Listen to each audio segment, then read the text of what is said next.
کیا آپ نے کبھی محسوس کیا ہے کہ آپ کی زندگی میں کوئی بڑا مقصد ہے لیکن آپ کو راستہ نظر نہیں آتا؟ کیا کبھی ایسا لگا کہ قسمت بار بار آپ کو اشارے دیتی ہے لیکن ہم انہیں سمجھ نہیں پاتے؟ ایک چرواہا لڑکا، ایک خواب اور خزانے کی تلاش کا ایسا سفر جو صرف سونے کا نہیں بلکہ اپنے اصل مقصد کو پانے کا سفر ہے۔ یہ کہانی ہمیں سکھاتی ہے کہ جب آپ دل سے کسی چیز کو حاصل کرنا چاہتے ہیں تو پوری کائنات آپ کی مدد کرتی ہے۔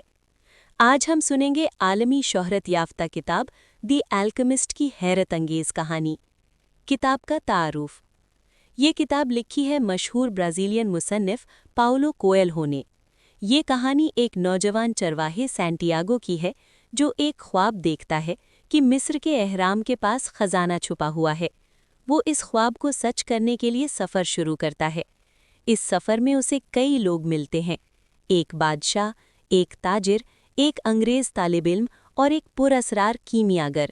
یہ سب لوگ اسے زندگی کا ایک اہم راز سکھاتے ہیں۔ وہ راز ہے اپنے خواب یعنی پرسنل لیجنڈ کو پہچاننا اور اس کے پیچھے جانا۔ حصہ 1، سینٹیاگو کا خواب۔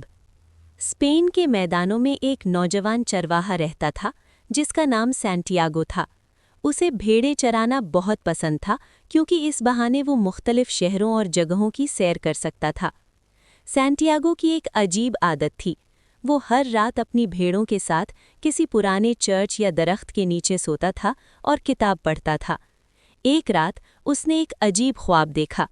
خواب میں ایک چھوٹی لڑکی اسے مصر کے عظیم اہرام کے پاس لے جاتی ہے اور کہتی ہے، اگر تم یہاں آؤ گے تو تمہیں ایک خزانہ ملے گا۔ جیسے ہی لڑکی خزانے کی جگہ بتانے لگتی ہے، سینٹیاگو کی آنکھ کھل جاتی ہے۔ یہ خواب اسے بار بار آنے لگتا ہے۔ اب وہ سوچ میں پڑ جاتا ہے، کیا یہ صرف خواب ہے یا قسمت کا کوئی اشارہ؟ کچھ دن بعد وہ ایک ایسے شہر جاتا ہے جہاں ایک بوڑھی عورت خوابوں کی تعبیر بتاتی تھی۔ سینٹیاگو اس عورت کو اپنا خواب سناتا ہے۔ بوڑھی عورت مسکرا کر کہتی ہے، تمہیں مصر جانا ہوگا کیونکہ وہاں واقعی تمہارا خزانہ ہے۔ سینٹیاگو حیران رہ جاتا ہے۔ وہ سوچتا ہے، کیا میں واقعی اتنا لمبا سفر کر سکتا ہوں؟ اسی سوچ میں ڈوبا ہوا وہ شہر کی گلیوں میں چل رہا ہوتا ہے کہ اچانک ایک پراسرار بوڑھا آدمی اس کے پاس آ بیٹھتا ہے، اور وہ آدمی اس کی زندگی ہمیشہ کے لیے بدل دیتا ہے۔ پراسرار بادشاہ سے ملاقات۔ سینٹیاگو اس خواب کے بارے میں سوچتے ہوئے شہر کی ایک بینچ پر بیٹھا ہوا تھا۔ اچانک ایک بوڑھا آدمی اس کے پاس آ بیٹھا۔ اس کی آنکھوں میں عجیب سی چمک تھی اور اس کے کپڑے عام لوگوں جیسے نہیں تھے۔ بوڑھے آدمی نے سینٹیاگو سے پوچھا، تم کیا پڑھ رہے ہو؟ سینٹیاگو کو تھوڑا تعجب ہوا کیونکہ ایک اجنبی آدمی اس سے بات کر رہا تھا، لیکن اس نے کتاب اسے دکھا دی۔ بوڑھے آدمی نے کتاب کے چند صفحے دیکھے اور کہا، اس دنیا کا سب سے بڑا جھوٹ یہ ہے کہ انسان اپنی تقدیر کو کنٹرول نہیں کر سکتا۔ سینٹیاگو حیران ہو گیا۔ اس نے پوچھا، آپ کون ہیں؟ بوڑھے آدمی نے جواب دیا، میں سالم کا بادشاہ ہوں۔ یہ تھے میلکیزیڈک۔ سینٹیاگو کو یقین نہیں آیا کہ ایک بادشاہ اس کے سامنے بیٹھا ہے، لیکن پھر بادشاہ نے ایسی باتیں بتائیں جو صرف سینٹیاگو ہی جانتا تھا۔ اس نے سینٹیاگو کے خواب کے بارے میں بھی بتایا۔ بادشاہ نے کہا، یہ تمہارا پرسنل لیجنڈ ہے۔ ہر انسان کی زندگی میں ایک مقصد ہوتا ہے۔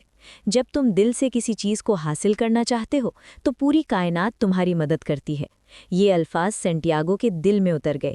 بادشاہ نے اسے ایک اہم مشورہ دیا، اگر تم مصر جاؤ گے تو تمہیں اپنا خزانہ مل جائے گا، لیکن اس کے بدلے بادشاہ نے ایک شرط رکھی۔ اس نے کہا، تمہیں اپنی بھیڑوں کا 10واں حصہ مجھے دینا ہوگا۔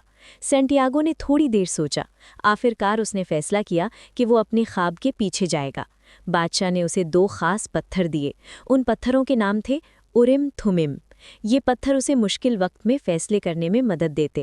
بادشاہ نے آخری بات کہی، زندگی میں جب بھی تم اپنے خواب کے قریب پہنچو گے، کائنات تمہیں امتحان میں ڈالے گی۔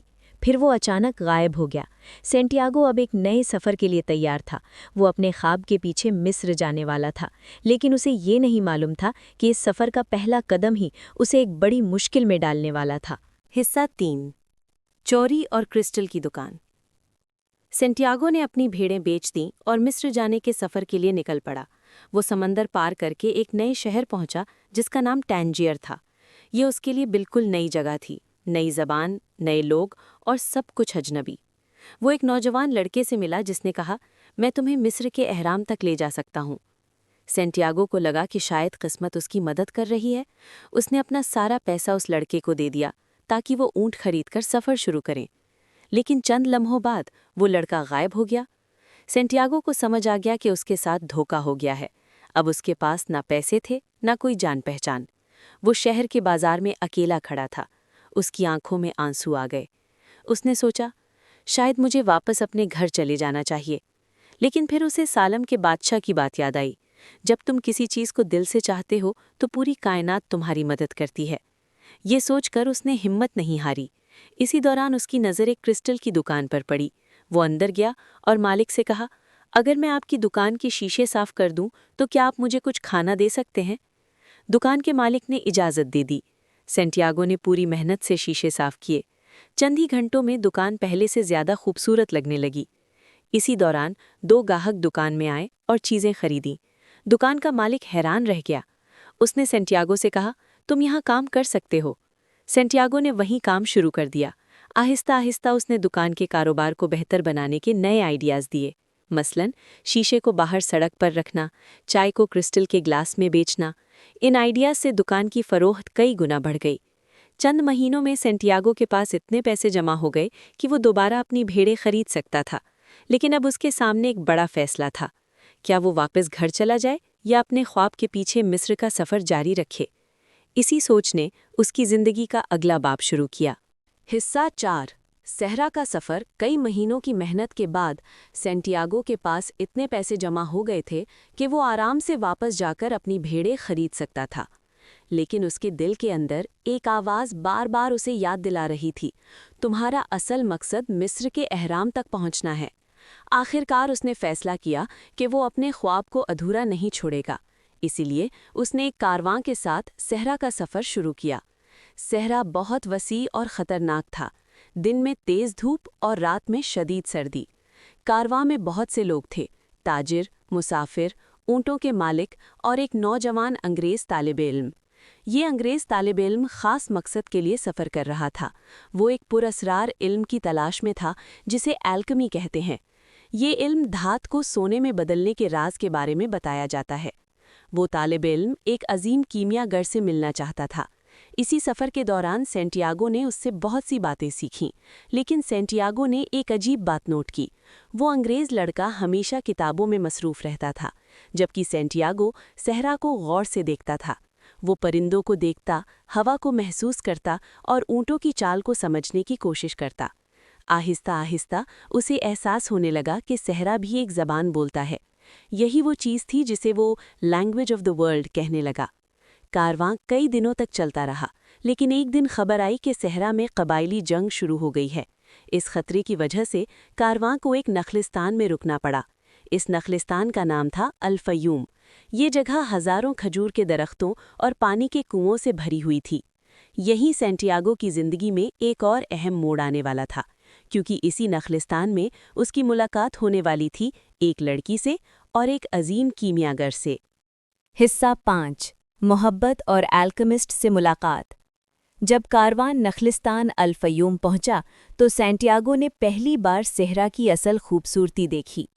ہزاروں کھجور کے درخت، پانی کے کنویں اور دور تک پھیلا ہوا سنہری صحرا۔ یہ جگہ جنگ سے محفوظ تھی، اس لیے کارواں کو کچھ دن وہیں رکنا پڑا۔ ایک دن سینٹیاگو پانی بھرنے کے لیے کنویں کے پاس گیا۔ وہاں اس کی ملاقات ایک لڑکی سے ہوئی جس کا نام فاطمہ تھا۔ یہ تھی فاطمہ۔ جیسے ہی سینٹیاگو نے اسے دیکھا، اسے فوراً احساس ہو گیا کہ یہی سچی محبت ہے۔ انہوں نے کچھ باتیں کیں اور سینٹیاگو نے اپنے سفر کے بارے میں بتایا۔ فاطمہ نے مسکرا کر کہا، اگر تم اپنے خواب کے پیچھے جا رہے ہو تو میں تمہارا انتظار کروں گی۔ یہ بات سن کر سینٹیاگو کو سمجھ آ گیا کہ سچی محبت انسان کو روکتی نہیں بلکہ اس کے خواب کو مضبوط بناتی ہے۔ اسی دوران سینٹیاگو نے ایک عجیب منظر دیکھا۔ اس نے صحرا کے اوپر 2 بازوں کو لڑتے ہوئے دیکھا۔ اچانک اس کے دل میں ایک خیال آیا۔ اسے محسوس ہوا کہ صحرا میں قبائلی حملہ ہونے والا ہے۔ وہ فوراً نخلستان کے سرداروں کے پاس گیا اور انہیں خبردار کیا۔ شروع میں کسی نے اس کی بات پر یقین نہیں کیا، لیکن پھر انہوں نے احتیاط کے طور پر جنگ کی تیاری کر لی۔ اگلے دن واقعی دشمن کبیرے نے حملہ کر دیا، لیکن نخلستان تیار تھا، اس لیے وہ حملہ ناکام ہو گیا۔ اس واقعے کے بعد ایک پراسرار آدمی سینٹیاگو کے پاس آیا۔ یہ تھا عظیم کیمیاگر دی الکیمسٹ۔ اس نے سینٹیاگو سے کہا، تم نے دنیا کی زبان کو سمجھنا شروع کر دیا ہے۔ الکیمسٹ نے سینٹیاگو کو اپنے ساتھ مصر کے اہرام تک سفر کرنے کی پیشکش کی۔ اب سینٹیاگو کو ایک بار پھر بڑا فیصلہ کرنا تھا۔ کیا وہ فاطمہ کے ساتھ نخلستان میں رہ جائے یا اپنے خواب کی آخری منزل تک پہنچنے کے لیے سفر جاری رکھے؟ آخر کار اس نے اپنے دل کی آواز سنی اور وہ الکیمسٹ کے ساتھ صحرا کی طرف روانہ ہو گیا۔ لیکن آگے اس کے لیے ایک بہت بڑا امتحان انتظار کر رہا تھا۔ حصہ 6 اصل خزانہ، سینٹیاگو اور عظیم کیمیاگر دی الکیمسٹ صحرا کے طویل سفر پر نکل پڑے۔ سفر کے دوران الکیمسٹ نے سینٹیاگو کو زندگی کے گہرے راز سکھائے۔ اس نے کہا، زیادہ تر لوگ اپنے خواب اس لیے چھوڑ دیتے ہیں کیونکہ وہ ڈر جاتے ہیں، کبھی ناکامی کے ڈر سے اور کبھی کامیابی کے ڈر سے۔ صحرا کے بیچ میں ایک دن انہیں دشمن قبائل نے پکڑ لیا۔ قبائلی سرداروں نے کہا، اگر تم واقعی دنیا کی زبان سمجھتے ہو تو خود کو ہوا میں تبدیل کر کے دکھاؤ، ورنہ تم دونوں کو مار دیا جائے گا۔ یہ سنتے ہی سینٹیاگو گھبرا گیا، لیکن الکیمسٹ نے اس سے کہا، اپنے دل پر یقین رکھو۔ سینٹیاگو نے صحرا، ہوا اور سورج سے بات کرنے کی کوشش کی۔ اس نے پوری کائنات سے مدد مانگی، اور اسی لمحے ایک زبردست آندھی چلنے لگی۔ ریت کا طوفان اتنا شدید تھا کہ ہر چیز دھندلا گئی۔ قبائل حیران رہ گئے اور انہوں نے سینٹیاگو کو آزاد کر دیا۔ کچھ دن بعد سینٹیاگو آخر کار مصر کے عظیم اہرام تک پہنچ گیا۔ وہ خوشی سے رونے لگا۔ یہ تھے گریٹ پیرامڈز آف گیزا۔ اس نے اسی جگہ کھدائی شروع کی جہاں اسے خواب میں خزانہ دکھایا گیا تھا۔ لیکن اچانک چند ڈاکو وہاں آ گئے۔ انہوں نے سینٹیاگو کو مارا اور اس کے پیسے چھین لیے۔ ایک ڈاکو نے مذاق اڑاتے ہوئے کہا، تم کتنے بے وقوف ہو، میں نے بھی ایک خواب دیکھا تھا کہ اسپین کے ایک پرانے چرچ میں خزانہ دفن ہے جہاں ایک درخت اگا ہوا ہے، لیکن میں اتنا پاگل نہیں کہ اس خواب کے پیچھے سفر کروں۔ یہ سن کر سینٹیاگو چونک گیا، کیونکہ وہ چرچ، وہ درخت، وہی جگہ تھی جہاں سینٹیاگو اپنی بھیڑوں کے ساتھ سوتا تھا۔ تب اسے سمجھ آیا، اصل خزانہ شروع سے ہی اس کے اپنے وطن میں تھا۔ وہ فوراً واپس اسپین گیا اور اسی چرچ کے نیچے کھدائی کی۔ کچھ دیر بعد اسے واقعی ایک خزانے کا صندوق ملا جس میں سونا، قیمتی پتھر اور قدیم سکے تھے۔ سینٹیاگو مسکرا دیا۔ اسے احساس ہوا کہ اصل خزانہ صرف سونا نہیں تھا، اصل خزانہ تھا خواب کے پیچھے جانے کی ہمت، سفر میں ملنے والے تجربات اور اپنے دل کی آواز کو سمجھنا۔ اور پھر وہ صحرا کی طرف دیکھ کر بولا، میں واپس آؤں گا فاطمہ۔ طاقتور اختتامی پیغام۔ یہ کہانی ہمیں ایک عظیم سبق دیتی ہے۔ اگر آپ اپنے خواب کے پیچھے ہمت سے چل پڑیں تو پوری کائنات آپ کی مدد کرنے لگتی ہے۔